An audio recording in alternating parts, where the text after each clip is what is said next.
কি অবস্থা বন্ধুরা, আপনারা কেমন আছেন? আজকে আপনাদের সামনে যেই বিষয় নিয়ে কথা বলবো সেটি হচ্ছে জাপানের হাইওয়ে রোড সম্পর্কিত কিছু তথ্য। আপনারা দেখতে পাচ্ছেন আমি এখন লোকাল হাইওয়ে রোডে গাড়ি চালাচ্ছি।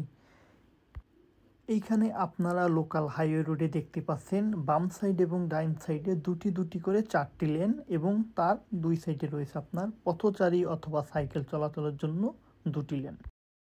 এই লোকাল হাইওয়ে রোডগুলো সাধারণত 4 লেন অথবা কোথাও কোথাও 2 লেনের হয়ে থাকে। এই লোকাল রোডগুলো সাধারণত ব্যবহার করা হয়ে থাকে অফিসে যাতায়াতের ক্ষেত্রে এবং পাশাপাশি শহরে আসা যাওয়ার ক্ষেত্রে সাধারণত লোকজন ব্যবহার করে থাকে। আসলে এই রোডগুলো সাধারণত দুটি সময় বেশি ব্যস্ত থাকে, বিশেষ করে সকাল যখন অফিসে যাওয়ার টাইম হয়। জাপান আসলে উন্নত দেশ, এখানে সবাই গাড়ি ব্যবহার করে। বিশেষ করে সকাল 7টা থেকে 9টা এই টাইমটায় সবাই একসাথে অফিসে বের হওয়ার সময় রাস্তা খুবই প্রচুর পরিমাণে জ্যাম থাকে এবং যখন অফিস শেষ হয় বিকাল 5টা থেকে 7টা, এই যাতায়াতের টাইমগুলোতে সাধারণত এই রোডগুলো আপনার প্রচুর ব্যস্ত থাকে। এখানকার লোকজন যখন এক শহর থেকে আর এক শহর যাতায়াত করে তখন সাধারণত ব্যবহার করা হয়ে থাকে এক্সপ্রেসওয়ে।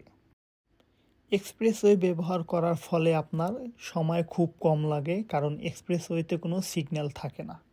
আর এই সিগন্যাল না থাকার কারণে এক্সপ্রেসওয়েতে একটা ফি দেওয়া লাগে, সেটা হচ্ছে কিলো হিসেবে প্রতি কিলো জাপানিজ ইয়েনের 24.6 ইয়েন করে লাগে। আশা করি বন্ধুরা আপনারা ভালো থাকবেন। আজকে এ পর্যন্তই ছিল। আশা করি আপনাদের সাথে আবার কথা হবে অন্য কোনো বিষয়, অন্য কোনো নতুন একটা ভিডিওতে। সে পর্যন্ত আপনারা ভালো থাকবেন, সুস্থ থাকবেন।